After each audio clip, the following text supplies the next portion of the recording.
Josephine. I won't leave you waiting in between. And the cigarette you bummed from me is almost burning out. You suck it till your fingers burn. Je vous souhaite la bienvenue sur le podcast Les enfants vont bien. Ici, vous entendrez parler de PMA à l'étranger, de GPA, de conception artisanale, d'adoption et de bien d'autres termes qui accompagnent la conception de nos familles. Vous entendrez aussi, et surtout, des familles homoparentales, coparentales, monoparentales par choix ou de fait, adoptantes, nous raconter leur parcours extraordinaire, au sens littéral du terme, vers la parentalité. Parce qu'en France, le chemin est bien avancé mais n'est pas encore abouti, je vous propose d'écouter des témoignages de notre quotidien qui vont vous rassurer sur le fait que nos enfants vont bien. Vous écoutez l'épisode 11 de la saison 3. J'aime beaucoup vous proposer des épisodes sur l'adoption. Pourquoi ? Parce que je crois que depuis que je suis toute petite, j'entends que c'est un parcours du combattant. Donc, dans mon imaginaire, c'est un peu une chimère. Alors, j'ai un peu l'impression de vivre un happy end, comme à chacun de mes enregistrements, me direz-vous. Mais ceux-là ont une saveur particulière, celle de l'exploit. Alors qu'en vrai, c'est un réel accès à la parentalité. Il peut être choisi ou être une solution de repli, mais c'en est un. En revanche, ce qui ne diffère pas de mon imagination, c'est la longueur et la persévérance qu'il faut inoculer dans ces parcours. Ajoutez à cela nos compositions familiales atypiques, comme aiment à le souligner certains de ces services, et vous obtenez un savoureux cocktail de doute, de stress et d'inquiétude. Alors voilà, je le redis, chacun de ces épisodes a une saveur douce et savoureuse. Pour Nathan et JB, le vote du mariage pour tous qui a ouvert l'accès à l'adoption pour les couples de même sexe leur a donné le sésame de l'accès à la parentalité, celle qu'ils voulaient, celle qui était leur évidence. Ils ont vécu leur parcours sereinement, avec certitude, et surtout bien entourés par des professionnels compétents et non discriminants. L'arrivée dans leur famille de leur petit Gaël a été l'aboutissement de cette aventure qui aura duré 6 ans. Je vous laisse découvrir leur histoire, je vous promets que l'émotion est palpable. Je vous souhaite une bonne écoute. Bonjour Nathan. Bonjour Constance. Je te remercie beaucoup de t'être rendu disponible pour cet enregistrement. Je précise que tu es venu vers moi parce que tu souhaitais parler d'un sujet qui commence à avoir un petit peu le vent en poupe. J'ai quand même déjà enregistré 2 épisodes sur ce thème-là. Et je suis ravie de pouvoir en enregistrer un de plus parce que ça prouve bien qu'on commence à arriver à accéder à la parentalité par le biais de l'adoption de pupilles d'État, puisque c'est bien le sujet d'aujourd'hui. Est-ce que tu peux commencer par te présenter et me présenter ta famille ? Alors, je m'appelle Nathan, j'ai 36 ans, je suis marié à Jean-Baptiste, que j'appelle JB, depuis 2014, et nous sommes les heureux papas de Gaël, un petit garçon que nous avons adopté et qui va bientôt avoir 3 ans. Et donc ton petit bout, Gaël, il est arrivé, il avait quel âge chez vous ? Il avait 2 mois et demi. Oui, donc c'est tout petit et c'est hyper rassurant pour nous sur le fait qu'on puisse accéder à des enfants de nourrissons sur une adoption d'enfants pupilles d'État. Tout à fait. Ouais, c'est chouette. Est-ce que tu peux me raconter comment vous vous êtes rencontrés avec JB ? Alors, on s'est rencontrés en 2008. À l'époque, j'étais encore étudiant. Lui, il avait 25 ans, il commençait tout juste sa carrière professionnelle. Et on s'est rencontrés lors d'une fête, d'une soirée avec des amis, où chacun faisait sa soirée de son côté. Et en fait, on s'est retrouvés dans le même bar au même moment. Et voilà, on s'est rencontrés, on a sympathisé, et puis voilà. D'accord. Et du coup, quand vous vous êtes rencontrés, donc vous avez assez rapidement avancé dans votre relation ou vous avez pris votre temps plutôt ? On a plutôt pris notre temps parce que, en plus, ni l'un ni l'autre n'avait fait son coming out auprès de sa famille. Mhm. Et du coup, on a laissé mûrir un peu notre relation pendant à peu près 1 an avant de l'annoncer à nos familles respectives et puis d'emménager ensemble. On a emménagé ensemble au bout d'1 an. D'accord, ok. Et avant d'emménager ensemble, ce qui est déjà quand même un gros sujet, soyons clairs, est-ce que vous aviez commencé à aborder l'idée de la parentalité ? Est-ce que c'est quelque chose auquel toi, tu avais déjà réfléchi avant ou est-ce que c'est venu plus tard ? Alors, pas du tout. Clairement, j'avais la petite vingtaine, c'était pas du tout dans mes préoccupations du moment. Le projet de parentalité s'est vraiment construit avec JB et au fur et à mesure que notre relation avançait. D'accord. On n'en a jamais vraiment parlé au tout début. Quand on a commencé vraiment à en évoquer l'idée, en fait, c'est à peu près au moment où le projet de loi de mariage pour tous commençait un petit peu à se dessiner dans le programme du président de François Hollande. Et c'est vraiment au moment de son élection en 2012 que on s'est dit mais là il y a peut-être quelque chose à creuser. Ça faisait un petit moment qu'on était ensemble, on était toujours très très heureux ensemble et on s'est dit vers quelle voie notre relation pourrait aller. Et la parentalité en fait s'est imposée d'elle-même. D'accord. Alors que pourtant, quand même, sur ce projet de mariage pour tous, donc vous aviez, papa, le mariage qui était acquis, enfin qui allait être acquis, potentiellement, très certainement l'adoption de l'enfant du conjoint si l'enfant était arrivé avant. Ouais. Mais par contre, il n'y avait même pas un espoir de voir avancer la GPA, et c'est d'ailleurs hélas toujours pas le cas pour vous au niveau de la nouvelle loi bioéthique. Est-ce que c'est quand même une option qui vous est apparue, est-ce que vous l'avez envisagé? Alors oui, on l'avait envisagé un peu avant. Quand les programmes des candidats à l'élection présidentielle se sont déroulés, il y avait le programme de François Hollande qui disait qu'il voulait ouvrir le mariage à tous les couples et donc forcément l'adoption derrière. Mais nous, on s'était posé la question, est-ce que il n'y a pas un autre moyen de devenir parent? On a pensé à la GPA, mais on a très très vite écarté l'idée, essentiellement pour des raisons financières. Parce que voilà, ça coûte quand même très très c'est cher. un tel coût que c'est clair que, je pense que cette méthode-là est fermée à beaucoup de couples. C'est exactement ça. On n'a pas forcément les moyens de le faire. Et s'il y a des couples qui atteignent la parentalité par ce biais, tant mieux. Mais en tout cas pour nous, c'était pas envisageable d'un point de vue financier. Et puis il y avait tout ce côté législatif, administratif qui nous paraissait assez insurmontable.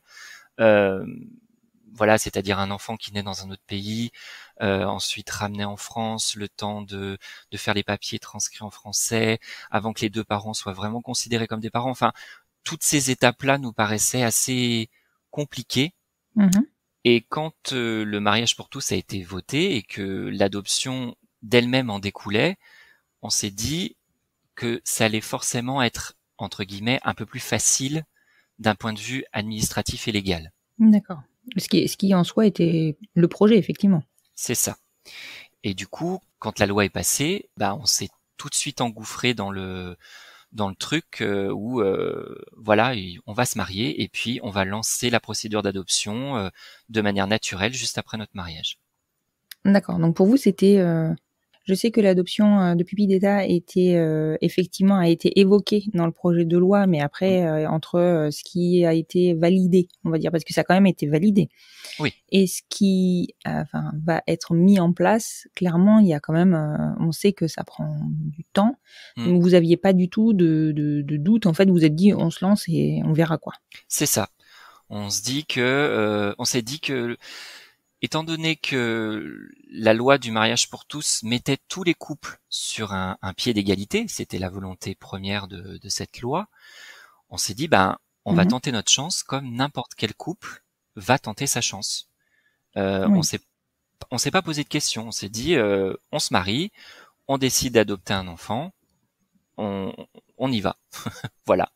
D'accord. Et du coup, vous êtes mariés en quelle année? On s'est mariés en 2014. D'accord.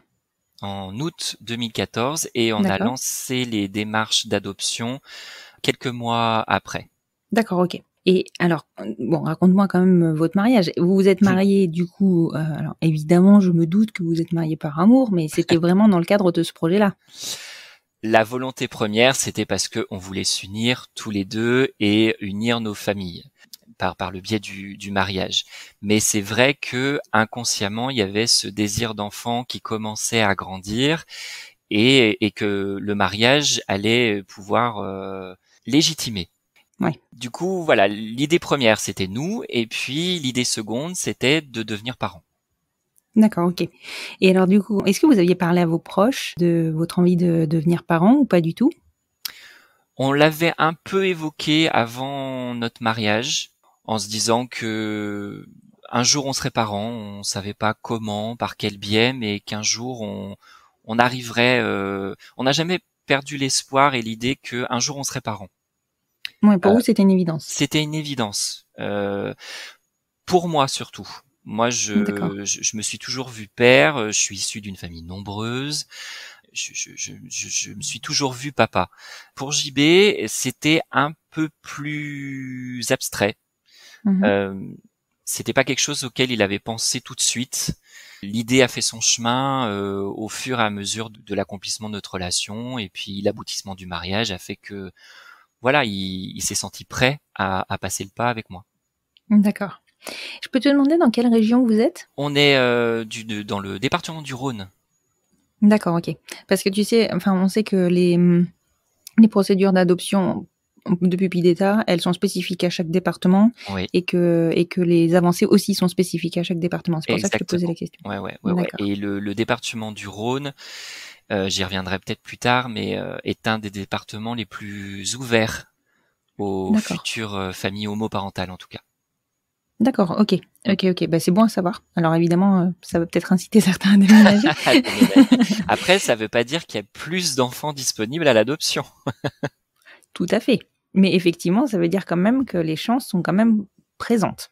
Ouais, en tout cas, les conseils de famille départementaux s'ouvrent de plus en plus. Et à l'époque de l'adoption de Gaël, le Rhône faisait partie des départements les plus ouverts. En tout cas, c'est ce qu'on nous avait dit à travers tous les différents rendez-vous, c'est ce qu'on nous avait précisé. D'accord, ok.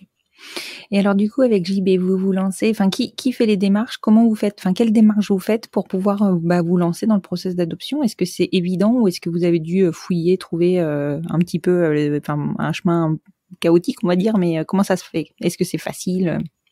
Alors, les informations pour se lancer dans les démarches d'adoption, elles sont relativement faciles à trouver hein, sur Internet. Il suffit d'aller sur le site du conseil départemental. Faut déjà savoir que c'est le conseil départemental, mais une fois qu'on a trouvé l'information, c'est assez facile de trouver. Hein. Il suffit d'aller sur le site du conseil Mhm. départemental, de cliquer, je schématise, hein, mais cliquer service adoption, et puis là il y a tout un fascicule qui montre un petit peu les différentes étapes et ce qu'il faut faire pour pouvoir commencer la démarche. Donc nous, D'accord. on a regardé ça sur le site du conseil départemental. Et puis la première étape, en fait, c'est de s'inscrire à une réunion d'information sur les réalités de l'adoption en France. Ok. Donc ça, on s'est marié en août, on a dû chercher en septembre et on a eu la première réunion au mois d'octobre. Il y en a fréquemment des réunions? Normalement, il y en a une par mois. D'accord. En tout cas, à l'époque, je me souviens que il y en avait au moins une par mois. D'accord. Et c'est sur inscription, donc on s'inscrit et puis on reçoit un mail qui nous dit ben vous êtes inscrit à telle session, tel jour, telle heure. Donc on se rend à cette première réunion d'information qui est très informelle, c'est très froid. Euh, D'accord. voilà, on se retrouve, on est à peu près une quarantaine dans une salle anonyme face à deux personnes qui travaillent au conseil départemental et donc des couples. Alors c'est très bizarre parce que dès la première réunion d'information, en fait, on se regarde, on se jauge en se Mhm. disant donc on est tous candidats à l'adoption, on est tous dans la même démarche, on en est tous au début. Et du Mhm. coup, on se regarde en disant bon, qui va être le premier?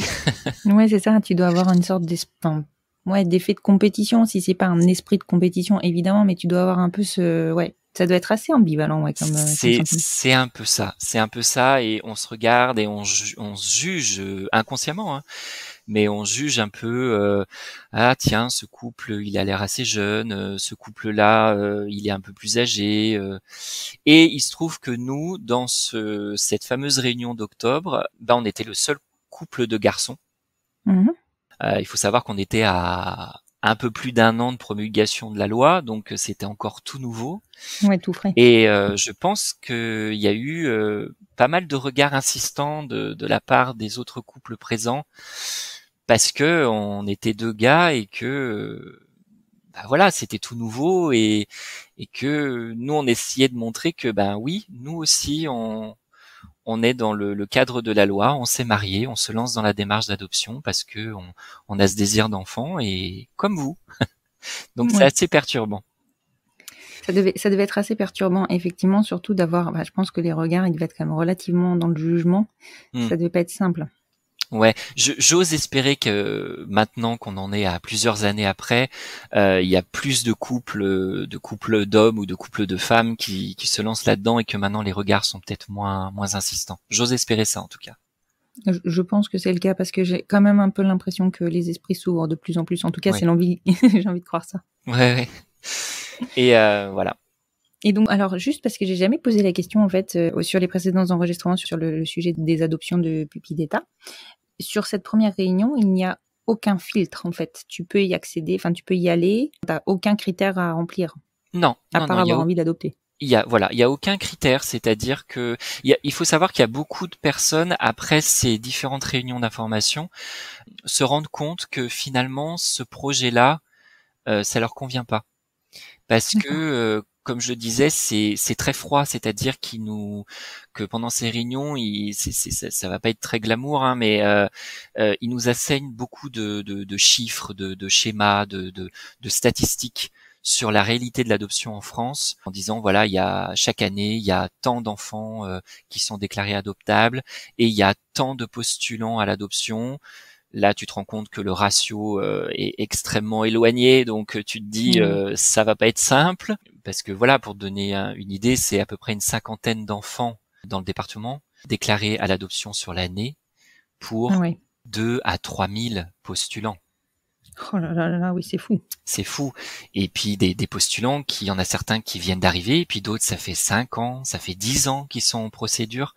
Donc voilà, ça donne une réalité de l'adoption qui, au départ, fait un peu peur. Mhm. Et tu ressors de ces différentes réunions, ouais, ok, ça va pas être simple. Ouais, c'est clair. Et à ce moment-là, suite à ces réunions, on n'a pas encore parlé du tout d'agrément, mais est-ce que vous vous dites que potentiellement vous seriez capable de partir sur un pays étranger pour pouvoir adopter, ou c'est très clair que ce sera la France? Alors, il faut savoir que dans ces réunions, ils parlent aussi de l'adoption à l'étranger. Ils parlent de l'adoption nationale, mais aussi de l'adoption à l'étranger. Ils balaient un petit peu tout le spectre de l'adoption en France. Mhm. Et donc, ils donnent plein de contacts des différentes associations d'agrément pour l'adoption à l'international, des numéros de téléphone, des adresses email. Enfin, ils nous noient sous plein d'informations chiffrées. Mhm. Et après, c'est un peu à nous de faire le tri là-dedans et d'aller voir. Et suite à ces différentes réunions, nous on s'est renseigné de savoir dans quel pays on pouvait adopter, que ce soit pour des couples hétéros ou des couples homos. Pour les couples homos, on se rend bien compte que l'adoption à l'international, elle est extrêmement fermée. Pour les couples hétéros aussi, hein, c'est-à-dire que maintenant il y a une politique de l'adoption qui est très très restreinte. Et Mhm. pour les couples homos, c'est encore pire. À l'époque, il y avait que 2 pays qui l'ouvraient aux couples de même sexe. Il y avait le Brésil et l'Afrique du Sud. D'accord. Et peut-être Oui, donc c'était assez limité. peut-être le Mexique aussi, mais sans aucune certitude. Mais en tout cas, voilà, c'était très limité. D'ailleurs, depuis, le Brésil a complètement fermé l'adoption aux couples homo, hein, suite au changement de gouvernement. Donc aujourd'hui, je ne sais pas où en est la réalité, mais je pense qu'il y a extrêmement peu de pays ouverts à l'adoption pour des couples d'hommes ou de femmes. Ouais. Tu me parles du coup, vous étiez quoi, en 2015 dans le process quand vous avez eu ces chiffres-là? Enfin, ces pays-là, enfin, ces annonces-là? Fin 2014, donc je pense qu'il se basait 2014. sur des chiffres de 2013, à mon avis. D'accord, ok. Ok. Et du coup, cette adoption internationale, en fait, on l'a très vite écartée. D'accord. Parce qu'on s'est dit ça va être encore plus compliqué de passer par une association pour l'international. On s'est dit de toute façon on n'allait pas avoir grande chance là-dedans, que ça allait engranger pas mal de frais aussi d'avocats, Ouais, c'est vrai. parce il faut savoir que l'adoption internationale, il y a tout un côté payant, tout ce qui est du côté du pays. étranger, c'est quand même payant. Il y a des frais d'avocat, de traducteurs, etc. Et donc on s'est dit, on va rester sur le territoire national. Nos meilleures chances, ça sera en France. D'accord. C'est ce que eux vous disaient, ou ils ne mettaient aucun niveau en fait de facilité d'accès sur les différents types d'accès à la parentalité par le biais de l'adoption? En fait, c'est pour être très honnête, les personnes qui animent ces réunions, elles sont dans une vraie réalité de chiffres et d'enfants adoptables. Donc, ils sont pas là en fait pour nous dire bienvenue, vous voulez adopter, tout va bien se passer. Non, c'est pas ça le discours. C'est que vous entrez dans une démarche qui va être compliquée. Vous allez avoir des hauts et des bas au niveau émotionnel et il faut vous y préparer. Donc du coup, ils sont sans filtre parce que ils veulent nous mettre tout de suite face à une réalité qui peut être très déconcertante. Oui, tout à fait. Et en fait, c'est déjà un premier tri dans les personnes qui viennent à ces réunions, où il y a des personnes qui sont là et ils se disent je suis peut-être pas encore prêt à me lancer là-dedans. Du coup, je vais me retirer et je vais laisser mûrir un peu tout ça avant d'y revenir. Ou il y a des gens peut-être qui se disent finalement l'adoption c'est pas pour moi. Et je pense que le fait d'être très cru et d'être trivial dans leurs propos et le fait d'assainir un peu la tête des gens avec des chiffres, des statistiques, c'est aussi une volonté de dire attention, ça va être compliqué. Et est-ce que tu as une idée du ratio de personnes qui se désengagent après disons les quelques premières réunions? Ils te le disent ça? Très honnêtement, non, je sais pas. D'accord. Ça, je sais Ils vous pas. en parlent pas. Non. D'accord, ok. Et donc du coup, à quel moment ils vous parlent de l'agrément? Est-ce que c'est une démarche qui est quasi automatique une fois que vous avez accédé à un certain nombre de réunions ou pas du tout? Alors, nous on a fait 2 réunions fin 2014, une en octobre et une en décembre. Et suite à ces 2 réunions, en fait, ils nous disent voilà, si votre projet est toujours d'actualité, voilà les pièces à fournir pour constituer un dossier de demande d'agrément. Alors, je vais faire un parallèle avec un des épisodes, si tu me le permets, un épisode qui m'a beaucoup fait écho parce que ça m'a fait écho à notre propre histoire. Hein. C'est l'épisode de Marc et Jérôme qui ont adopté un enfant en France et où ils disaient qu'ils avaient dû monter tout un dossier où ils avaient l'impression qu'ils allaient acheter un appartement. Parce qu'ils demandaient des fiches de paye, des déclarations de ressources. Ça faisait très schéma financier. Et moi, je vais apporter une nuance où, dans notre cas, à aucun moment, dans tout le processus d'adoption, il n'a été question de nos salaires et de notre niveau de vie. C'est-à-dire qu'à aucun moment, on nous a demandé de fournir une preuve comme quoi on gagnait suffisamment d'argent pour accueillir un enfant.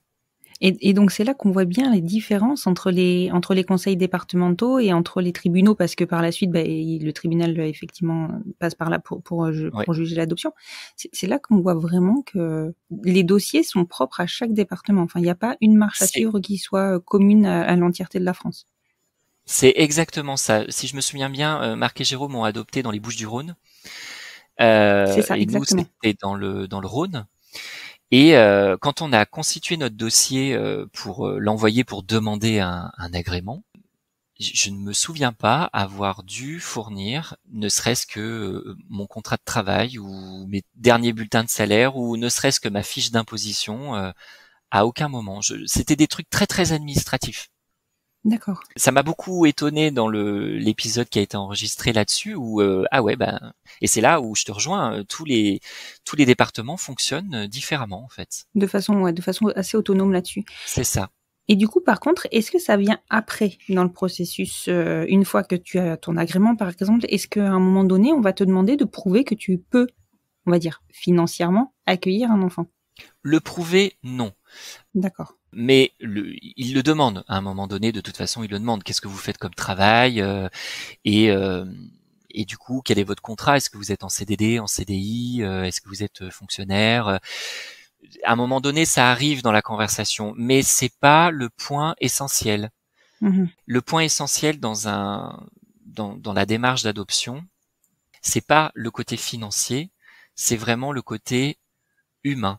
En tout cas, moi, je l'ai vécu comme ça. C'est les questions qu'on a eues tout au long des entretiens avec les différents services sociaux.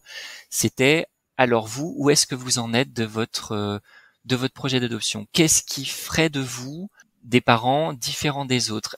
Comment vous vous voyez en tant que parent? Quel est votre schéma parental auquel vous avez envie de vous accrocher? Voilà, c'est des choses vraiment très concrètes et vraiment au cœur du sujet. Le côté Oui, il se financier, concentre vraiment sur votre perception de la parentalité et le pourquoi vous passez par ce process-là plutôt qu'un autre. c'est ça. Le côté financier est complètement balayé et mis au second plan. On l'évoque à un moment donné, mais c'est pas le cœur du sujet. D'accord, ok. C'est presque, je vais pas dire perturbant, mais c'est fou ces différences entre les Mm. départements. Ouais. C'est assez dingue, ouais. Et donc, du coup, on en était à vos 2 rendez-vous. Et donc, là, tu me parles de votre demande d'agrément. Mhm. Vous l'obtenez relativement rapidement et facilement, cet agrément? Alors, entre l'envoi du dossier qu'on a dû faire début 2015 et le fameux sésame de l'agrément, il s'est écoulé à peu près 1 an. D'accord. Ok, oui, c'est à peu près standard, hein, je crois. Enfin, C'est à peu près ça, ouais. En fonction des départements, s'ils sont débordés ou pas. Voilà, en gros, on a envoyé notre dossier en février 2015, je crois, et on a reçu notre agrément en mars 2016.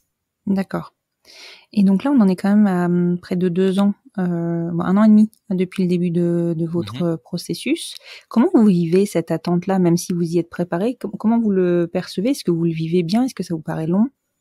Alors, pendant la première année, entre l'envoi du dossier et l'arrivée de l'agrément, l'année est jalonnée de rendez-vous avec les assistantes de service social, les psychologues. Donc, Mhm. on n'a pas le temps de s'ennuyer en fait. Tous les 2 mois, on a un rendez-vous pour parler de notre histoire, de notre démarche. Et donc là, on n'a pas le temps de s'ennuyer. On reçoit l'agrément en 2016 et après, pendant 1 an, il se passe plus rien. D'accord. Euh, Donc là, c'est ouais. Donc tous les rendez-vous ont été faits, les rapports ont été faits, l'avis a été donné, favorable, l'agrément est reçu, et là, ben il se passe rien. Donc on va gratter un petit peu du côté des forums, de personnes qui ont déjà adopté. Est-ce qu'il y a des choses à faire? Euh, Moi, je vais donner un conseil, c'est que il faut jamais lâcher. C'est-à-dire que même s'il se passe rien, il faut continuer à envoyer des mails à l'assistante sociale qui suit notre dossier pour dire coucou, on est encore là, est-ce que vous avez du nouveau? Parce que c'est important de garder le lien. Mhm. Nous, pendant 1 an, en fait, on l'a pas fait parce que on savait pas. Et donc, au bout d'1 an, on reçoit un mail des services sociaux qui nous disent voilà, il y a eu la réforme territoriale en 2016. Donc là, c'est spécifique au Rhône. Nos services se sont scindés en 2. Il y a ce qui dépend du département et ce qui dépend de la métropole de Lyon. Mhm. Et donc, en fait, notre dossier, comme on habitait à Lyon, a été transféré à la métropole. Et du coup, c'est pas qu'il faut tout recommencer, mais c'est que du coup les compétences sont partagées et on reçoit donc un mail qui nous dit suite à la réforme territoriale, on a besoin de savoir où vous en êtes de votre parcours d'adoption et donc on vous invite à une réunion d'information spécifique sur les pupilles de l'État. D'accord. Et en plus de ça, je suppose qu'il faut aussi se faire connaître en fait à ce moment-là. Parce Oui, que c'est alors plus les mêmes têtes en fait. c'est ça. C'est que on a besoin de se montrer parce qu'en plus on a changé d'assistante sociale entre-temps.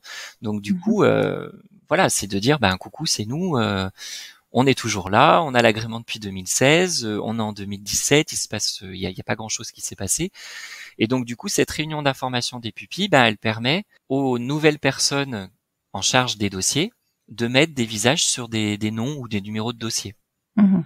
Et pour le coup, cette réunion d'information donc qui intervient en juillet 2017, donc plus d'1 an après la réception de notre agrément, qu'on a dû confirmer entre-temps. Hein. Tous les ans, il faut confirmer son agrément. Oui. Cette réunion-là, elle est aux antipodes des premières réunions qu'on a eues. C'est-à-dire. Alors, autant les premières réunions en 2014 étaient très froides, très jugeantes. Enfin, en tout cas, on l'a ressenti comme ça, très jugeante, où on est ressorti un peu décontenancé en se disant ouh là là, ça va être compliqué, machin. Autant cette réunion d'information, là, on a été reçu par donc la chef de service d'adoption. On était, 5 couples à cette réunion. Mhm. Donc c'était quelque chose de très convivial, on va dire. Oui, tout à fait. Et ça se passait dans des locaux qui étaient pensés pour recevoir des parents ou des futurs parents. C'est-à-dire D'accord. qu'il y avait des petites tables avec des petites chaises pour accueillir les enfants, il y avait des dessins au mur, il y avait des invitations à des réunions ou des apéros entre postulants à l'adoption, entre nouveaux adoptants et anciens. Enfin, c'était quelque chose de très convivial, de très limite festif. Et du Mhm. coup, ça met beaucoup plus à l'aise. Mais clairement. Et puis en Et plus, ça te permet de prendre, enfin, de créer un réseau aussi. c'est ça. Alors nous, on s'en est pas saisi de ce réseau, on aurait pu, hein, mais je sais que ça se fait. Il Mhm. y a des mercredis où des adoptants et des futurs adoptants se retrouvent et puis pour discuter un peu des difficultés de chacun, pour se rassurer aussi beaucoup.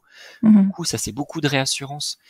Et donc là, voilà, on nous fait part de encore de chiffres, bien évidemment, sur la réalité des adoptions de pupilles de l'État dans le département du Rhône. Mhm. Et bon, les chiffres sont toujours les mêmes, hein, le ratio Oui, a est toujours priori. très très Ouais. important. Mais on est ressorti de cette réunion, cette nouvelle réunion d'information, beaucoup plus fort, enfin vachement plus serein. D'accord. Vous aviez eu l'impression d'être entendu, en fait. C'est ça, tout à fait, tout à fait. On s'est dit, là ça y est, on est en plein dedans, quoi. Voilà, on sait enfin voilà, Ouais. on a mis nos têtes sur notre dossier, on nous a entendu parler, Voilà. Et il y a donc en quelque chose fait, qui s'est passé. voilà, en fait, c'est en cela que je dis qu'on passe par des hauts et des bas. C'est que pendant une année, il y a eu plein de trucs qui se sont passés, plein de rendez-vous avec les psychologues, les assistantes sociales, la visite à domicile, tout ça. Après, pendant un an, ben pas grand-chose. Cette réunion qui intervient en 2017, et après, on nous octroie donc une nouvelle assistante sociale qui reprend notre dossier début 2018. Mhm.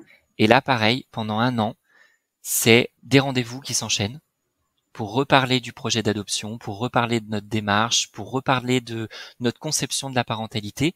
Et pendant un an, en fait, tous les 2-3 mois, on se retrouve à discuter avec l'assistante sociale et la psychologue de ce désir-là, de cette future parentalité qu'on espère. Et en fait, on voit pas l'année passer. Oui, voilà. En fait, si je retiens bien, parce que c'est vrai que souvent ce qu'on dit, enfin ce qu'on entend dans les parcours d'adoption, c'est la longueur du process où tu te Ouais, retrouves relativement seul. Là, finalement, c'est que votre première année où bah on vous a mal informé ou pas guidé, où vous avez eu cette notion de longueur, mais ensuite vous avez toujours été, enfin vous aviez des rendez-vous qui jalonnaient tout votre parcours. c'est ça, c'est ça. On s'est toujours senti soutenu, accompagné, même dans les moments de doute extrême. Moi, je me souviens d'un épisode où ça a fait la une des journaux. Il y avait une chef de service adoption en région parisienne qui avait déclaré que les couples homosexuels étaient des couples atypiques et ne pouvaient Ouais, prétendre je me souviens qu'aux très bien. adoptions atypiques. Complètement. Ça avait fait un tollé, ça avait été extrêmement jugeant, discriminant. Enfin, tout le monde est monté au créneau en disant c'est horrible de dire ça. Et nous, comme on était en plein process, ça nous a mais giflé d'une violence Bah ouais, tu m'étonnes. en se disant mais qu'est-ce que ça veut dire? Qu'est-ce que cette personne Mais en même temps, est-ce qu'elle évoquait pas moi, c'est comme ça que je l'ai vécu. Je me suis dit, mais en fait, elle évoque une réalité. C'est probablement ce qui se passe chez elle. Eh ben, du coup, comme ça nous a vraiment perturbés, à ce moment-là, on a demandé un espèce de rendez-vous en urgence avec notre assistante sociale parce que on avait besoin d'en parler à quelqu'un. Évidemment. On lui a exposé tout ça, on lui a exposé aussi nos doutes, nos peurs, et voilà, cette assistante sociale a été formidable et d'une intelligence folle, où elle nous a dit, et c'est là qu'elle nous a dit, chaque département fonctionne différemment. Et c'est là qu'elle nous a dit que le département du Rhône était un des départements les plus ouverts parce que c'était pas leur politique. D'accord. Euh, pour eux, tous les dossiers de postulants à l'adoption étaient sur le même pied d'égalité. Euh, Mhm. pour eux, l'intérêt, et c'est ce qui prévaut tout le temps normalement, l'intérêt de l'enfant est supérieur aux demandes des futurs parents. Oui, mais ce qui est normal. Ce qui est complètement normal. Et Mhm. pour eux, leur politique, c'était, nous, ce qu'on cherche, c'est que c'est pas des parents pour un enfant. Nous, ce qu'on cherche, c'est qu'il y a un enfant qui a besoin de parents, et cet enfant-là correspond à votre démarche, à votre projet. Mhm. C'est dans l'autre sens. C'est complètement dans l'autre sens. Et d'ailleurs, on n'a pas évoqué ensemble au moment de la validation de votre agrément. On a dû vous demander de faire un choix, entre guillemets, dans le type, alors je pense que le mot est très mauvais, mais le type d'enfant que vous étiez OK pour adopter, et donc de choisir des tranches d'âge, des spécificités si les enfants avaient des spécificités. C'est tout à fait ça. C'est ce qu'on appelle la notice dans le parcours d'adoption. Effectivement, ils sont obligés de nous poser la question parce que, comme tout parent, et ça, adoption ou pas, hein, forcément on projette des choses sur cet enfant. Et du coup, on désire, on projette quelque chose sur un enfant qu'on n'a pas encore, et du coup on l'imagine comme ci, comme ça. Donc ils sont obligés de nous demander, c'est sûr le terme est pas bon, mais qu'est-ce que vous voulez en fait? Mais c'est pas exactement ça. Et donc effectivement, nous on donne des critères. C'est pas des critères de choix, c'est plutôt des critères d'idéal. Quel enfant sera en capacité de pouvoir s'occuper en fait. C'est-à-dire que est-ce qu'on est prêt à accueillir un enfant qui aura une pathologie bien particulière? Est-ce qu'on se sent en capacité de pouvoir accueillir un enfant qui a un handicap léger ou lourd? Est-ce qu'on sera en capacité d'accepter ou d'avoir un enfant noir si on est une famille blanche? Parce que c'est pas forcément évident. Est-ce qu'on sera en capacité d'avoir un enfant plus grand que 3 ans? Donc tout ça, c'est des choses qu'il faut construire avec l'assistante sociale, et c'est ce qu'on appelle la notice. Et c'est là qu'on met nos critères un petit peu idéal. Et encore une fois, l'idée c'est d'aller dans le sens, enfin dans l'intérêt de l'enfant, parce qu'effectivement, même si on aime nos enfants, si quelqu'un ne se projette pas avec un enfant, par exemple racisé quand la famille ne l'est pas, ça peut créer des soucis pour l'enfant. Oui, tout à fait. Si pour un enfant qui est d'une certaine ethnie ne parvient pas à surmonter ça dans une famille d'une autre ethnie, parce que, alors pas forcément de la faute des parents adoptants, mais ça peut être aussi la famille. Oui, c'est ça, c'est qu'il y a la famille aussi autour. Il n'y a pas que la famille nucléaire. Et oui, la famille proche ou éloignée projette beaucoup sur cet enfant. Nos familles respectives, AJB et moi, ont beaucoup projeté aussi sur cet enfant. Donc, il fallait que tout le monde soit bien au clair avec ces projections-là. Et donc la notice, en fait, elle est là pour dire au conseil de famille, voilà, nous on est tel genre de famille, on voudrait être tel parent, et on se projette avec un certain type d'enfant. Voilà. Donc effectivement, nous on a dû établir une espèce de liste de critères. Il faut quand même être assez précis et ne pas... Il faut être très honnête en fait. Il faut pas se dire je vais tout accepter parce que mon désir d'enfant est plus fort. Non, il faut vraiment partir du postulat que on va être parent et que l'éducation d'un enfant c'est quelque chose de compliqué, qui peut parfois être difficile, et que si on se retrouve face à une complexité qui au départ on avait accepté, puis au final finalement on n'arrive pas à la surmonter, ça peut être très traumatisant et pour les parents et surtout pour l'enfant. Ouais, tout à fait. C'est évident en soi, mais après c'est vrai qu'on peut se sentir en capacité à un instant T, parce que le désir d'enfant est clairement le désir d'enfant, on ne le maîtrise pas, on ne le contrôle pas, il est puissant. Et en fait, il faut vraiment être hyper honnête avec soi-même, parce qu'on peut se mettre, nous, et surtout mettre l'enfant en difficulté. Ouais, c'est exactement ça. Moi, j'ai un exemple tout près pour ça. Moi, je suis d'une profession médico-sociale. Voilà, je travaille avec des personnes en situation de handicap.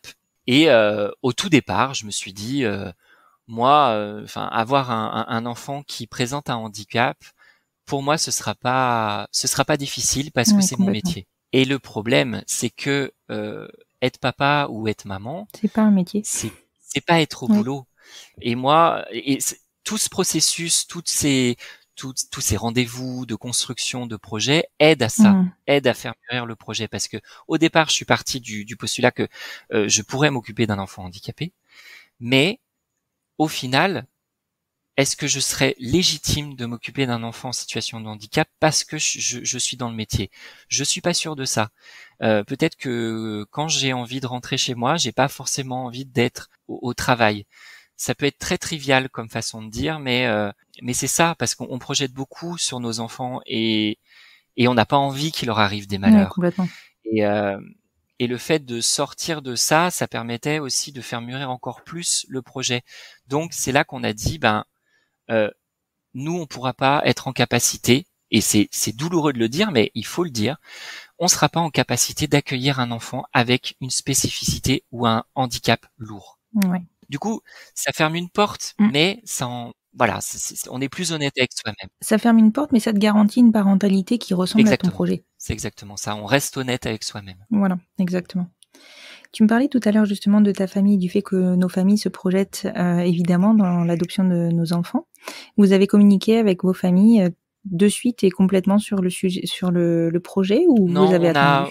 On a toujours considéré le fait qu'il fallait les inclure, alors d'une manière plus ou moins éloignée, mais voilà, cette démarche, elle était personnelle, c'était notre projet de couple, notre projet de famille, mais nos familles respectives, allaient forcément en faire partie à un moment donné, parce que maintenant, Gaël a des grands-parents, Gaël a des cousins, des cousines, donc voilà, ils ont toujours fait partie du projet, un peu éloignés, mais ils en ont quand même fait partie. Et ils ont été soutenants, enfin je suppose que oui, mais bon, je pose quand même la question. Oui, non, ils ont été très soutenants. Nos amis aussi, on a été très très soutenus par nos amis.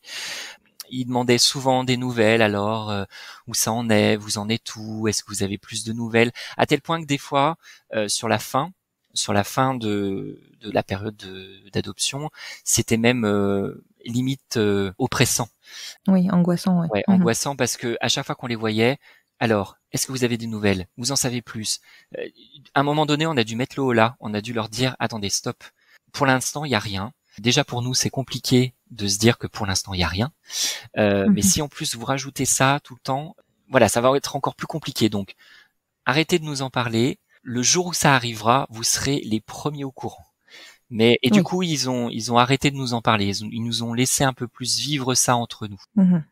Parce que ça peut être compliqué aussi. Oui, ça peut être compliqué, mais en même temps, tu vois, c'est toujours, ils veulent toujours bien faire, prendre des nouvelles, s'inquiéter, s'intéresser. Enfin, tu vois, c'est pas facile, hein, comme position. Mais oui, et puis en plus, ils sont pas dans cette démarche. C'est-à-dire que nous, on a vécu des sentiments que eux ne vivront peut-être jamais. Oui, complètement. Alors en plus, c'est particulier parce que nous, nos familles en tout cas, la famille de JB est un peu particulière parce qu'il se trouve que JB est le seul enfant naturel de ses parents. D'accord. Quand il est né, il y a eu un problème à l'accouchement, et donc il a un frère et une sœur qui sont adoptés. Ah oui, donc le process est déjà connu de ce côté-là. De ce côté-là, le process est déjà connu. Donc du côté de la famille de JB, il y a eu très très vite, ils se sont désengagés, c'est-à-dire qu'ils nous ont laissé vivre ça pleinement parce qu'ils savaient par quoi on passait. Ouais. Ils ont vécu ça aussi. Alors bon, c'était il y a 30 ans, hein, donc du coup, c'était pas les mêmes. Non, c'était différent, mais ça devait être aussi un sacré parcours. Mais c'était un parcours tout aussi long, tout aussi atypique, tout aussi compliqué d'un point de vue émotionnel. Mais du coup, on avait aussi ce levier-là à se dire, d'un côté, indirectement, on connaît un petit peu les attentes de l'adoption et surtout la longueur que ça peut prendre et ce qu'on peut ressentir dans toute cette longueur-là. Donc, la famille et les amis ont vraiment été très très aidants là-dessus pour nous aider à garder le cap. Ouais, ça c'est hyper important, surtout dans des démarches comme ça, d'être très très bien entouré, de ne pas s'isoler et se retrouver seul pour vivre tout ça. Tout à fait. Et alors du coup, on en revient à cette fameuse dernière année, si je ne me trompe pas, durant laquelle vous avez eu des rendez-vous assez fréquents. Oui. Est-ce que vous sentiez que vous touchiez quelque chose, ou pour vous c'était toujours très abstrait? Alors, c'est très rigolo comme fin d'année. On arrive sur l'année 2018 parce qu'il y a eu tout un enchaînement d'événements qui ont fait que je pense qu'on n'aurait pas pu vivre ça autrement. Enfin, quand j'y repense, tu vois, j'ai un sourire jusqu'aux oreilles parce que la fin d'année 2018 et le début 2019 a été extrêmement intense de manière émotionnelle. C'est-à-dire que donc l'année 2018 a été jalonnée de plein de rendez-vous. Et le dernier rendez-vous en 2018, c'était en juillet. D'accord. Et puis après, plus rien. On avait un contact par mail régulier avec notre assistante sociale, où on lui demandait régulièrement des nouvelles, savoir où ça en était. À chaque fois, elle nous disait, écoutez, pour l'instant, j'ai pas beaucoup de visibilité sur les bébés à naître. Pour l'instant, je sais pas.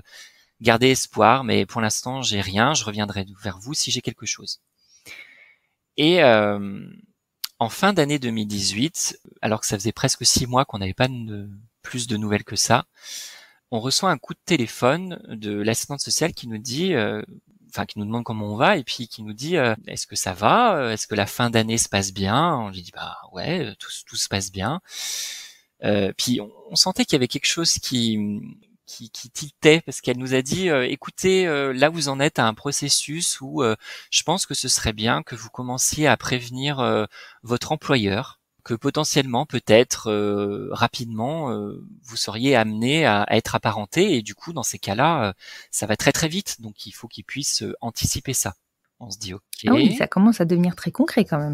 Ouais, mais ça a toujours été un peu comme ça, donc du coup on se dit bon, ok, donc on en parle autour de nous, tous nos amis, notre famille nous disent ça y est, il y a quelque chose qui se prépare, mais bon nous on y croit sans y croire parce que voilà ça fait 4 ans qu'on est dans les démarches, bon, tu vois, on veut être prudent. Et il se trouve que en même temps en fait on déménageait, voilà, on changeait d'appartement. Et donc on était en plein dans les cartons et puis en fin d'année, mi-décembre, notre assistante sociale nous relance en nous disant est-ce qu'on peut prendre un rendez-vous après les fêtes de fin d'année pour qu'on puisse se voir. Bon, on lui dit ok, on est en plein déménagement mais bon on arrivera à trouver un moment. Et donc on prend rendez-vous pour janvier 2019. Et alors, je vais être très précis sur les dates parce que ça a une grande importance. Donc, on avait rendez-vous le 21 janvier 2019. Il se trouve que on déménageait le week-end du 19-20, la veille et l'avant-veille. Donc, on passe le week-end en sachant qu'il y avait ce rendez-vous, mais en disant, de toute façon, c'est encore un rendez-vous bilan pour faire encore une fois le point. On commençait à être un peu lassé de ces rendez-vous. Oui, mais tu m'étonnes. voilà, pour faire encore le point. Bon, ok. Bon, de toute façon, on n'a pas le temps. Ce week-end, on déménage. Donc, on déménage, voilà. Et donc, le 21 janvier, donc on a rendez-vous à 9h du matin et on y va en se disant, bon, on essaye de faire assez vite parce que l'après-midi, on a des ouvriers qui viennent au nouvel appartement parce qu'on a une fenêtre à changer, un tuyau à remplacer. Enfin bon, on n'a pas trop le temps. On a une journée un peu compliquée. On était loin de penser qu'elle allait être aussi compliquée que ça. Donc on se donne, on va au rendez-vous. L'assistante sociale nous reçoit, elle nous demande de nos nouvelles, elle savait qu'on déménageait, donc on lui dit bah ouais, ça se passe bien. On a encore toute une pièce, la chambre d'amis, qui est pleine de cartons, et il faut qu'on débarrasse les cartons. Et là, elle nous regarde et elle nous fait bah écoutez, va falloir décartonner un peu plus vite que ça. Donc là, gros silence, on la regarde, comment ça? Vous avez le doute là, non? Là, on commence à se dire, il y a quelque chose qui se prépare. Et là, elle nous annonce la phrase, mais je m'en souviendrai toute ma vie. Elle nous dit, le conseil de famille vous a choisi pour devenir parent. Waouh. Et là, toute la fatigue du déménagement te tombe sur les épaules. C'est clair, au niveau émotionnel. Ah ouais, non, waouh. mais là, c'est l'ascenseur émotionnel en premier. Donc, gros blanc, gros silence, on la regarde interloquée. Là, elle va pour commencer notre phrase, et là, moi, je la regarde et j'ai fait quoi? Il y a rien d'autre qui est sorti. Et donc là, elle se reprend, elle nous dit, le conseil de famille s'est réuni mi-janvier, et vous allez être apparenté à un enfant. Et donc là, en plus, JB imperturbable à côté, très professionnel, qui fait ok. Genre, il aurait rajouté cordialement à la fin de la phrase, c'était pareil.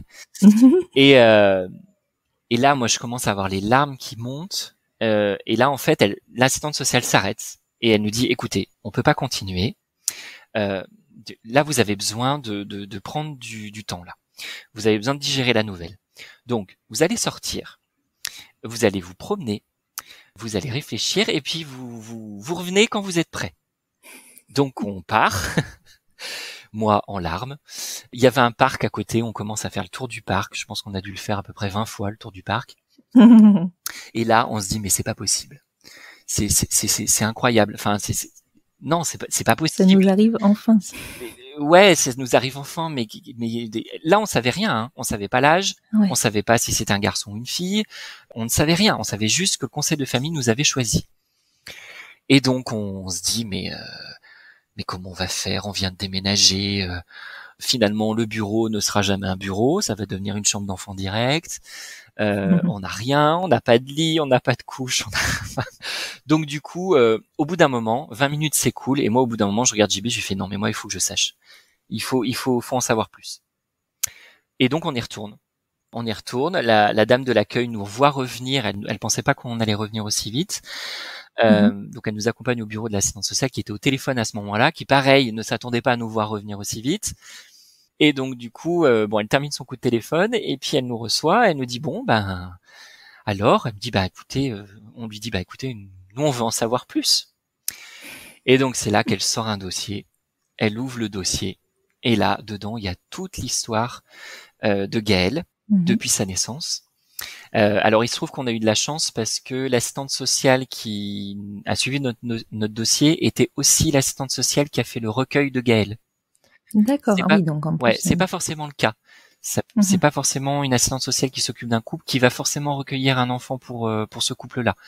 Là, c'était la chance, c'était que elle, en fait, elle connaissait Gaël depuis la minute où il est né. Oui, c'est ça. Donc les 2 mois et demi de vie qu'on n'a pas vécu, elle l'a vécu par procuration pour nous. Donc elle avait plein d'informations à nous donner.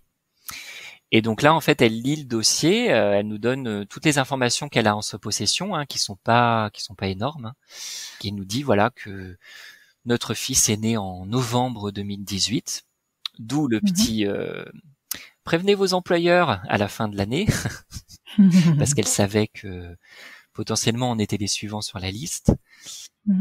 Et du coup, voilà, elle nous dit voilà, c'est un petit garçon qui est né en novembre, qui a été donc abandonné. J'aime pas ce mot, mais c'est un peu le terme. C'est un accouchement dans le secret, donc c'est un abandon de toute façon.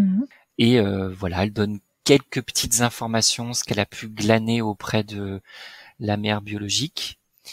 Et puis c'est tout. Elle nous laisse avec ça en disant voilà, vous avez 48 heures pour me donner une réponse si avec toutes les informations que je viens vous donner, il y a aussi des informations médicales bien évidemment. Oui. Avec toutes ces informations, vous avez 48 heures pour me dire si vous souhaitez être les parents de ce petit garçon. Voilà.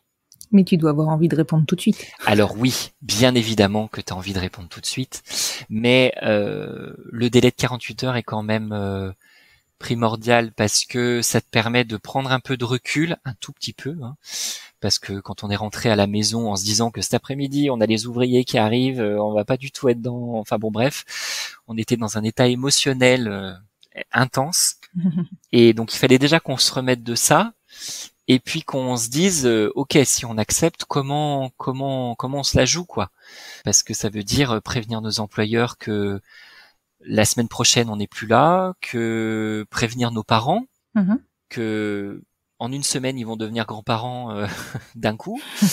Voilà, c'est donc en fait on a pris la journée pour mettre au courant notre famille en fait, parce que de toute façon c'est clair que dans notre tête, du moment où on a franchi la porte du service d'adoption, c'était fait. Notre réponse, elle était là quoi. C'était un grand oui, sauf qu'on voulait prendre le délai de 48 heures. Mais pour nous, c'était fait. Donc du coup, on a appelé nos parents. Alors, je te passe les détails, mais bien évidemment que ça a été un summum de joie de tous les côtés. Le fait, le fait d'annoncer je vais être papa, de prononcer ces mots pour la première fois, et que ce soit vrai. C'était quelque chose d'indescriptible au niveau émotionnel, et je souhaite à tout parent, papa ou maman, de vivre ce qu'on a vécu, parce que c'est du bonheur en barre et c'est énorme comme sentiment. Et donc voilà, donc on prend ces 48 heures de réflexion et puis on lui envoie un mail. Alors je t'avouerai qu'on n'a pas attendu 48 heures, on a dû attendre 36 heures pour lui dire que voilà, on consentait à l'adoption de Gaël. Donc à l'époque, il ne s'appelait pas Gaël encore. Oui. Et puisqu'il avait un autre prénom. Oui, voilà, j'allais t'en parler. Voilà. Et donc on consentait à son adoption et que on attendait la suite des événements. Voilà. Et alors du coup, comment ça se passe? Alors, du coup, à ce moment-là, en fait, elle nous rappelle, et elle nous dit, je vais vous envoyer par mail tout un planning. C'est-à-dire que là, vous avez une semaine pour commencer déjà à vous préparer. quitter vos travails respectifs de manière correcte, c'est-à-dire prévenir les employeurs, mettre en place le congé d'adoption auprès de vos employeurs, éventuellement commencer à acheter ce qu'il faut pour accueillir un enfant. Oui, évidemment. Voilà. Donc du coup, toute cette semaine-là, on a vécu... Alors, la semaine qui a suivi l'annonce a été jalonnée de gros coups d'émotions extrêmement positives et très négatives. C'est-à-dire qu'on a fait le yo-yo au niveau émotionnel. Oui, mais c'est On normal. était très très très très heureux. Donc quand on arrivait sur nos lieux de travail, je l'ai annoncé à mes collègues. Il y en avait certains qui étaient même pas au courant que j'étais en démarche d'adoption parce que c'était pas quelque chose sur lequel j'avais communiqué à tout le monde. J'ai pris rendez-vous avec mon cadre à ce moment-là pour lui dire bah voilà, ça y est. Donc je l'avais mise au courant déjà. Donc du coup on a regardé un petit peu comment on pouvait fonctionner au niveau de la législation, ce qu'on pouvait prendre en termes de congés, voilà. Mhm. Pour la petite histoire, c'est 10 semaines, ce qui correspond aux 10 semaines du congé De congé postnatal. maternité. Voilà, coupé en deux ou pas, enfin ça dépend des conventions, mais en tout cas nous on avait fait le choix de le couper en deux, 5 semaines chacun. Moi du coup j'avais pris les 11 jours de paternité, puisqu'à l'époque il y avait 11 jours, maintenant c'est passé à 28, mais à l'époque c'était 11, plus une semaine de vacances que je posais. Donc en gros moi ça me faisait 2 mois pleins avec notre fils. Et pour JB, lui, il avait la possibilité de prendre 3 mois en plus. Donc lui, ça lui faisait 6 D'accord. mois de présence. En gros, D'accord, ça ouais. faisait 6 mois de présence juste pour Gaël. Oui, c'est pas quelque chose que le conseil départemental ou les assistantes sociales vous avez demandé de prévoir de base. Non, pas forcément. Enfin, il nous avait demandé de D'accord. prévoir, de prévenir l'employeur, mais pas forcément de prévoir de comment on allait le partager. On a Mhm. regardé sur Internet, sur le site de la CAF, par exemple, qui est très bien fait, qui montre comment les différents types de congés, le congé maternité et puis le congé d'adoption, qui Oui, sont tout à deux fait. types de congés différents. Donc du coup, c'est assez bien expliqué et c'est comme ça qu'on a pu, avec un crayon et une feuille, se dire, bah voilà, moi je vais prendre de telle date à telle date, ça c'est le congé paternité, ça c'est les 3 jours obligatoires, ça c'est ma semaine de congé classique et ça c'est la moitié du congé d'adoption. Oui, Voilà. d'accord. Et j'ai fait la proposition à mon employeur et il m'a dit, bah ok, c'est bon. Donc du coup, on fait l'annonce pendant la semaine et c'est là où je disais qu'on passe par des états émotionnels divergents parce que il faut quand même continuer à bosser, ce qui est Oui, bah oui, compliqué, évidemment. Ce qui est tout, dur. bah ouais, tout en ayant en tête cet enfant que on n'a toujours pas rencontré. On n'a pas de photos, on n'a pas de visuel. Oui, oui, bah oui. On sait juste qu'il a beaucoup de cheveux à ce moment-là et qu'il a une tache de naissance sur les fesses. C'est tout. D'accord. On n'en sait pas plus et que il est très très curieux, qu'il regarde partout. Enfin voilà. Et on rentre le soir du travail et puis on se dit mais est-ce qu'on va y arriver? Mais est-ce qu'on va arriver à être prêt à temps? Ouais. Est-ce que puis après mais est-ce qu'il va pas nous rejeter? Est-ce que nous on va pas avoir un problème quand on va le voir? Est-ce que il va pas y avoir une sorte de rejet? Toutes ces questions en fait où des couples qui attendent un enfant de manière classique, ils ont 9 mois pour se poser la Pour se question. préparer, ouais. Nous, il faut qu'on le fasse en 10 jours. Oui, c'est fou. Du coup, l'émotion, elle a pas le temps de s'installer, elle part, elle revient, et donc on a passé toute une semaine extrêmement compliquée émotionnellement. Arrive le week-end où ça y est, on part en congé paternité d'adoption. Moi, je passe le week-end dans les magasins avec ma mère où on dépense une fortune, mais du coup, à la fin du week-end, Gaël, il a une chambre complète. Oui, voilà. Vous êtes équipés. Ouais, toutes mes amies qui ont eu des enfants avant, elles m'amènent des cabas remplis de fringues. Je crois que j'ai jamais eu besoin d'acheter une fringue à Gaël pendant 2 ans. Alors pour le coup, tout le monde a été très réactif, hein, c'était génial. Et en fait, on arrive à ce fameux premier jour d'apparentement où en fait, on est prêt. Mais on est complètement prêt. La chambre est prête, on a enlevé tous les cartons, on a installé tous les meubles, tout est prêt. Et donc du coup, nous, on est serein dans nos têtes parce que du coup, tout ça, c'est derrière nous. Et maintenant, on va pouvoir se consacrer pleinement à la période d'apparentement Oui, qui complètement. débute à ce moment-là. Et du coup, quand est-ce que vous rencontrez Gaël? Et donc, on rencontre en fait Gaël une semaine après l'annonce. Donc on a rendez-vous à la Pouponnière, donc à l'Institut départemental de l'enfant et de la famille du Rhône. Donc il y a notre assistante sociale qui nous reçoit d'abord dans un rendez-vous où on est juste tous les trois, où elle veut nous prévenir un petit peu de comment ça va se passer. Voilà, comment ça va se dérouler, à quel moment on va rencontrer Gaël et comment l'apparentement va se faire. J'y reviendrai. Elle nous met aussi en garde sur le fait que s'il y a des sentiments ou des émotions qui arrivent, il faut pas les réfréner. C'est-à-dire que là, on va accueillir un enfant qu'on ne connaît pas. Cet enfant ne nous connaît pas non plus. Peut-être que on va le trouver moche. Peut-être que il va y avoir une incompréhension. Peut-être que lui-même va se mettre à pleurer. Il va se mettre à hurler. Enfin, voilà. Elle nous prépare à plein de types de comportements pour nous dire voilà. Et tous ces comportements sont complètement normaux. Il faut pas vous freiner. Ok. Oui, elle vous rassure. Voilà, elle nous rassure. Et donc en fait, donc on se donne après, on va rejoindre l'auxiliaire puéricultrice référente de Gaël, qui s'est occupée de Gaël depuis sa naissance, et la psychologue de l'établissement. On se retrouve en fait dans un espèce d'appartement, parce que donc à l'IDEF de Lyon, ils ont des appartements en fait alloués à l'apparentement, c'est-à-dire un vrai appartement, une pièce de vie, une cuisine, une chambre, une salle de bain. Et c'est là en fait qu'on va rencontrer Gaël pendant une semaine, tous les jours. C'est-à-dire que lui, il est à la Pouponnière, un bâtiment qui est à l'extérieur, et tous les jours on nous l'amène, tous les matins on nous l'amène, et tous les soirs ils viennent le récupérer, et il passe la nuit à la Pouponnière. D'accord. Et donc toute la journée on reste dans cet appartement.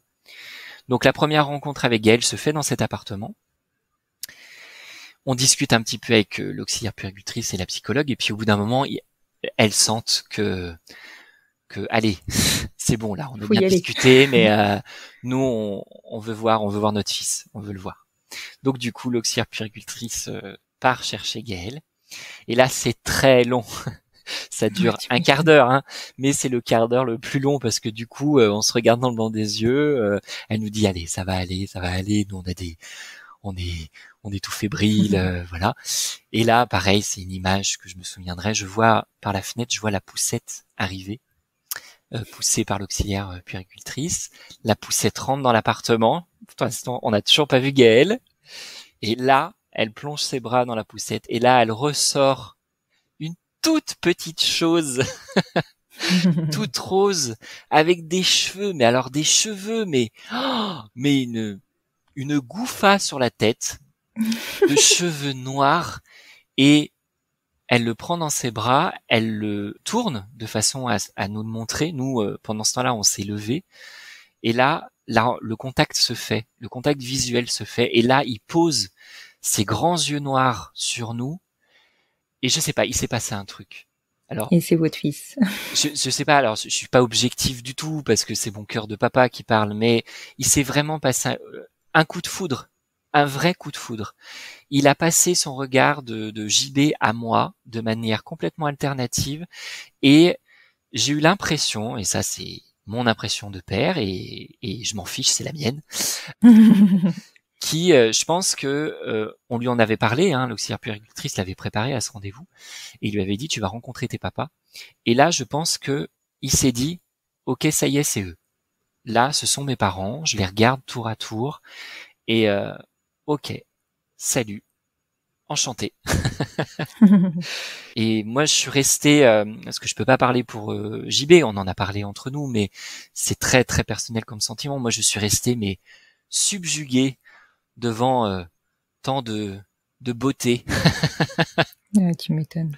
Voilà, j'ai le coup de foudre et là, ça y est, c'est parti. Là, je me suis senti papa, mais pleinement, et tous mes doutes, toutes mes peurs, toutes mes angoisses se sont évaporées d'un coup. Là, je me suis dit, ça y est, quoi.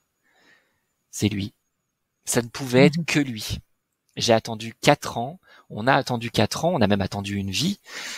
C'est lui. C'est forcément lui. Voilà. C'était magique. Ça devait être magique. C'était magique, ouais. Ouais. Ça devait être magique, effectivement. Et à ce moment-là, il commence à vous le laisser un petit peu. Comment ça se passe pour vous la Alors, semaine pour l'apparentement, en fait, donc la première journée, c'était juste un après-midi où l'auxiliaire puéricultrice est là, l'assistante sociale, enfin tout le monde reste. Ça dure que 2 heures parce que on veut pas non plus trop charger émotionnellement l'enfant. Donc c'est un moment qui dure que 2 heures. Mais pendant ces 2 heures, on a eu le temps de le prendre chacun dans nos bras, de faire des photos, plein de photos, de lui annoncer qu'il allait s'appeler Gaël, parce que c'est Bah oui. important pour nous de lui donner de lui dire qu'on avait choisi ce prénom pour lui depuis longtemps, et que même s'il avait eu un prénom à la naissance, qu'on ne niait pas, parce qu'il fait partie de son histoire, mais il nous paraissait important de lui donner un prénom qu'on avait choisi nous. Oui. Donc cet après-midi-là a aussi servi à lui annoncer qu'il allait s'appeler Gaël. Voilà. Et donc l'après-midi se termine, Gaël repart sur son groupe dans la pouponnière avec l'auxiliaire puéricultrice, et après, à partir de ce moment-là, donc l'assistante sociale s'efface, la psychologue aussi, tous les jours, en fait, à 9h, on a rendez-vous à 9h à l'appartement, on doit appeler le groupe sur lequel vit Gaël pour leur dire, voilà, on est là, on est les parents de Gaël. Ça fait très bizarre de dire ça à chaque fois au début. Bonjour, on est les parents de Gaël. Ah oui, bonjour. En plus, 2 garçons, donc une bienveillance énorme. Il y a eu quelque chose parce que ça, j'en ai pas parlé, mais pendant tout le processus de la démarche, à aucun moment il y a eu un jugement de qui que ce soit. Il y a toujours eu une énorme bienveillance. C'est vraiment, superbe. Ouais, qu'on soit 2 papas, ça n'avait rien à voir. Enfin, c'était d'une extrême gentillesse et d'une extrême bienveillance. À aucun moment il y a eu un jugement porté parce qu'on était 2 hommes. D'accord. Donc ça, c'était génial. Et du coup, voilà, on appelle le groupe, on dit voilà, on est les parents de Gaël. Oui, il vient de se réveiller, on finit le biberon et puis il arrive. Et Nickel. tous les jours de 9h à 17h. Donc au départ, l'auxiliaire puéricultrice est là. Elle nous aide à préparer le biberon, à lui donner le biberon, à donner le bain, à le prendre, le changer, etc. Puis petit à petit, elle s'efface. Elle s'en va. Elle dit bon je vous laisse. Si vous avez besoin, vous m'appelez. Alors très très rapidement, elle s'est effacée. Je crois au bout du 2e jour, elle a dit je crois que j'ai rien à vous apprendre. Vous vous débrouillez comme des chefs. Allez-y, vous m'appelez uniquement si vous avez un problème. Voilà. Et donc tout ça, ça dure une semaine. Une semaine où tous les jours on y va, de 9h à 17h, où on prend Gaël. On a le droit de sortir. On a le droit de se déplacer dans le parc de l'institut. Bon, on n'a pas le droit de sortir en ville, mais au moins dans le parc. Et sur la fin de l'apparentement, donc la période d'apparentement, on a le droit à une journée à la maison. D'accord. C'est-à-dire qu'il y a un matin où c'est l'auxiliaire puéricultrice et l'assistante sociale qui vont chercher Gaël à l'institut et qui le ramènent chez nous. D'accord. Donc il fait une journée à la maison. Donc ça aussi c'est très symbolique parce que voilà, on lui montre sa chambre. En plus on était très fiers parce qu'on avait réussi à tout faire en 3 jours. Et donc du coup on lui montre sa chambre. Donc il a fait sa première sieste dans son lit. Il a pris son premier repas ici. Voilà. Et l'auxiliaire puéricultrice et l'assistante sociale viennent le chercher le soir. Et le lendemain, c'est nous qui y allons avec le siège auto. On récupère Gaël et on s'en va. Et vous rentrez. Et on rentre à la maison. Et ça y est, l'apparentement est terminé. Et là, vous commencez votre nouvelle vie. Et là, on commence notre nouvelle vie à 3. Alors pendant 6 mois, il y a un rendez-vous par mois avec l'assistante sociale qui vient une fois par mois pour voir si tout se passe bien pendant 6 mois. Il y a aussi la dernière visite de l'auxiliaire puéricultrice qui vient dire au revoir à Gaël. Ça aussi, c'est très symbolique parce que c'était la première personne qui s'est occupée de lui. Et donc, c'est important pour lui et pour elle de se dire au revoir. Bien sûr. Il se trouve que la pouponnière donc du Rhône, en tout cas pour le Rhône, a pour tradition de faire un livret, un album de vie. C'est-à-dire qu'en fait, on a toute l'histoire de Gaël, de sa naissance à son arrivée chez nous, avec plein de photos, de témoignages, d'écriture de l'auxiliaire puéricultrice qui décrit chaque instant de vie. Aujourd'hui, tu as pris ton premier bain, tu as pris ton premier biberon. Enfin, voilà, plein de choses Ouais, comme c'est hyper ça. important. C'est très important et ça, c'est quelque chose qu'on garde précieusement parce que ça va nous servir plus tard à raconter l'histoire de Gaël quand il sera en âge de le demander et de Bien vouloir sûr. comprendre d'où il vient. Et donc voilà, donc elle dit au revoir à Gaël, c'est très symbolique, c'est très émouvant aussi. Après, pendant 6 mois, il y a la visite de l'assistante sociale. Elle rend un rapport sur ces 6 mois, qui bien évidemment est favorable. Et après, il y a le consentement à l'adoption où on a rendez-vous tous les trois, JB, Gaël et moi, au conseil de famille, une espèce de bilan en disant voilà, on vous a confié un enfant il y a 6 mois, où est-ce que vous en êtes, comment vous voyez l'avenir. Donc il faut préparer une petite lettre, un petit texte pour dire que voilà qu'on sera tel genre de parent et que enfin voilà, c'est très personnel, donc on peut pas vraiment en dire grand-chose, mais voilà, faut se jeter Oui, c'est dans évidemment propre à chacun, voilà, c'est effectivement. propre à chacun. Et puis à l'issue de ça, ben on reçoit un courrier qui dit ben voilà, on consent à l'adoption de Gaël cette fois, et c'est plus son premier prénom qui est cité, c'est son prénom véritable. Et donc c'est ce courrier qu'on doit envoyer au tribunal et qui après passe en commission et qui du coup nous rend un jugement d'adoption plénière, et c'est avec ça qu'on peut l'inscrire enfin sur le livret de famille, et ça y est, à partir de ce moment-là, on forme une famille officielle aux yeux de la loi et aux yeux de la société. Et donc, vous êtes reconnu à peu près, tu te souviens, oui, je me doute que tu connais la date par cœur, mais vous êtes reconnu en tant que parent de Gaël depuis quand? Alors, je vais revenir sur les dates. Du coup, en septembre 2019, on a eu le consentement à l'adoption. On a reçu le rendu d'adoption le 30 janvier 2020. Là est passée la crise du Covid. Oui, évidemment. Du coup, on n'a pas pu faire l'inscription au livret de famille tout de suite. Donc l'inscription au livret de famille a été faite une fois que le confinement a été levé, le premier confinement a été levé, donc en mai 2020. D'accord. Donc mai 2020, la fin Du de parcours. ce processus du Ouais. parcours d'adoption La qui fin a du donc pris parcours. 6 ans. Voilà, c'est ça. En tout et pour tout, ça a pris 6 ans. Ouais. Ouais, c'est une très très très belle histoire. J'aime beaucoup ces histoires d'adoption parce que c'est d'une intensité folle. Enfin, je trouve que c'est des très très beaux parcours. Ouais, parce qu'on reçoit les émotions de plein fouet, et je pense décuplées parce qu'on les vit dans un temps record. Ça prend très longtemps, mais une fois que c'est là, ça se fait en 6 mois, et du coup c'est très intense. Ouais, complètement. C'est l'impression qu'on en a, en tout cas vu de l'extérieur, et franchement on en prend aussi plein les oreilles juste en vous écoutant raconter cette histoire. Est-ce que je peux te poser une question, évidemment qui va te paraître très indiscrète, je pense, mais à la vue de ce parcours-là, j'ai bien envie de savoir si vous auriez envie de recommencer un parcours ou pas.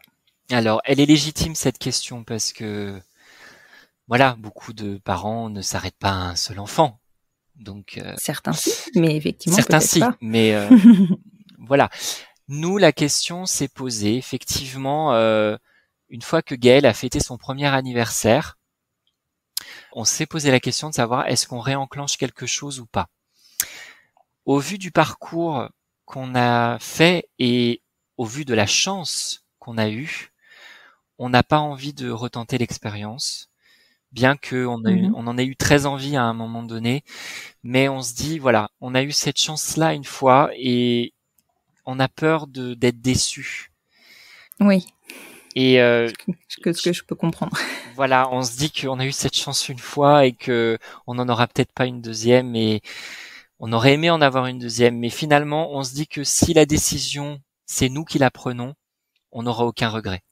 Oui, complètement. Voilà. Si vous êtes en accord avec cette décision, vous allez bien le vivre. Ouais, ça a été compliqué au début de faire le deuil de ça, mais maintenant on est complètement serein avec ça et on se dit que voilà, Gaël est là et c'est notre principale raison de vivre. Ça fait un peu seigneur comme phrase, mais c'est le cas. Oui, mais c'est vrai. Mais voilà, on a envie de vivre tous les trois dans ce cocon le plus longtemps possible, tout en sachant pertinemment que un jour Gaël aura envie de faire sa propre vie, et ce sera le temps pour nous de se consacrer à notre vie à tous les deux une fois qu'on aura donné toutes les valeurs qu'on voudrait donner à Gaël, et il fera sa vie voilà. Nous, on veut Comme s'arrêter tout parent. sur, voilà, on veut s'arrêter sur cette histoire-là. En tout cas, c'est une très très belle histoire. Encore une fois, enfin, je te le dis, hein, vraiment, moi, j'en prends plein les oreilles et au niveau émotion, enfin, je souris, je souris avec toi. J'ai envie j'ai les larmes qui montent avec toi. Enfin, c'est une très très belle histoire. Et je te remercie vraiment beaucoup, Nathan, d'avoir bien voulu la partager pour donner confiance, parce que c'est vraiment très important qu'on parle sur ce type de d'accès à la parentalité, donc l'adoption, mais des différents parcours en fonction des régions, puisque les parcours sont différents.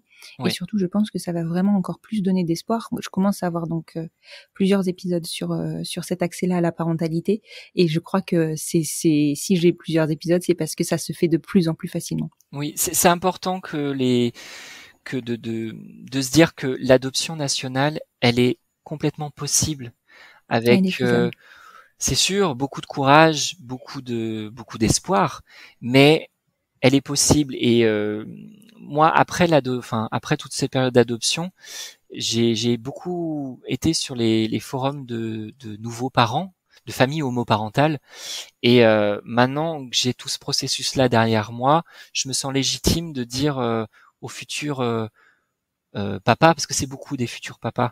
Il y a aussi quelques futures mamans qui passent par l'adoption, mais ça reste quand même assez rare.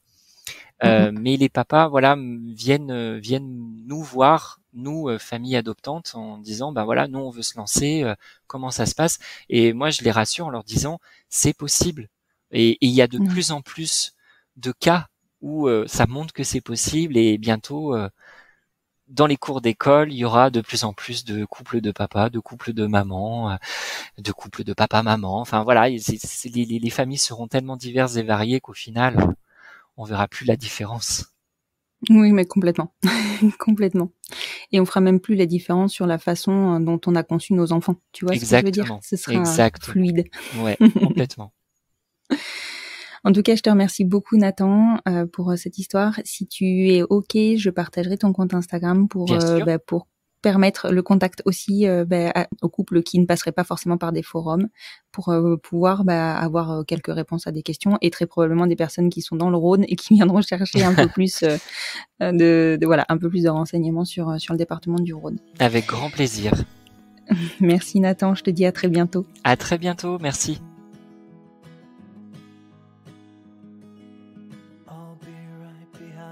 Selon la PGL, depuis le vote de la loi du mariage pour tous en 2013 et l'ouverture de l'adoption aux couples de même sexe, ce seraient près de 150 couples et célibataires qui auraient pu accueillir un enfant né à l'étranger ou pupille d'État dans le cadre de l'adoption. Selon l'Observatoire national de la protection de l'enfance, au 31 décembre 2019, 884 pupilles d'État ont été confiées en vue de l'adoption. En 2017, on estime que la durée d'attente moyenne entre l'octroi d'un agrément d'adoption et le placement en vue de l'adoption d'un enfant est de 3 années. Cette durée varie de 4 mois en Guadeloupe à 8 ans en Vendée. On signale que cette durée s'abaisse à 1,9 ans pour les candidats acceptant les enfants présentant un problème de santé ou un handicap, et s'élève à 4,1 ans pour les candidats souhaitant une fratrie et ou des enfants plus âgés. Si cet épisode vous a plu et que vous pensez qu'il peut aider pour des personnes qui sont en parcours d'adoption ou en réflexion sur leur méthode d'accès à la parentalité, vous pouvez le partager. C'est aussi ce qui me permettra de faire découvrir le podcast. Vous pouvez aussi, si vous souhaitez soutenir le podcast, le noter, ajouter 5 étoiles sur votre plateforme d'écoute ou me laisser un petit commentaire. Là, c'est plutôt pour mon ego. Je vous retrouve sur le site Instagram du podcast, @lesenfantsvontsbienpodcast, pour continuer la discussion ou en commencer de nouvelles. Et je vous retrouve lundi prochain pour un nouvel épisode du podcast Les enfants vont bien.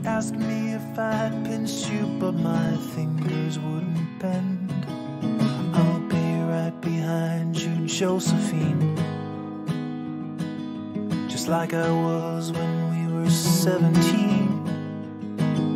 I guess it's only been a year, but still it feels like 34. I don't feel like I am living in the same skin anymore. Now hold my hand, hold my breath. There's nothing in this world we really own.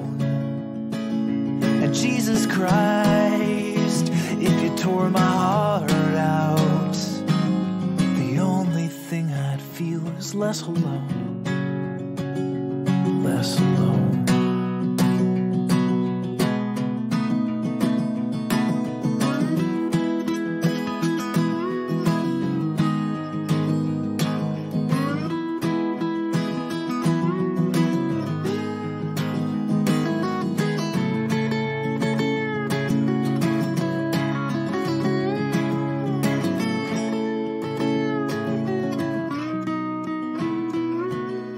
I'll be right behind you, Josephine. Even when my soul's an amputee, and my bleeding heart is sinking in the lake inside my chest. So I grab what I can cling to and I leave behind the rest. Now hold my hand, I'll hold my breath.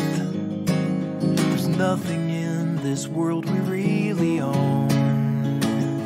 Jesus Christ, if you tore my heart out, the only thing I'd feel was less alone. Now hold my hand and take my breath and leave behind the things you'll never own. And Jesus Christ,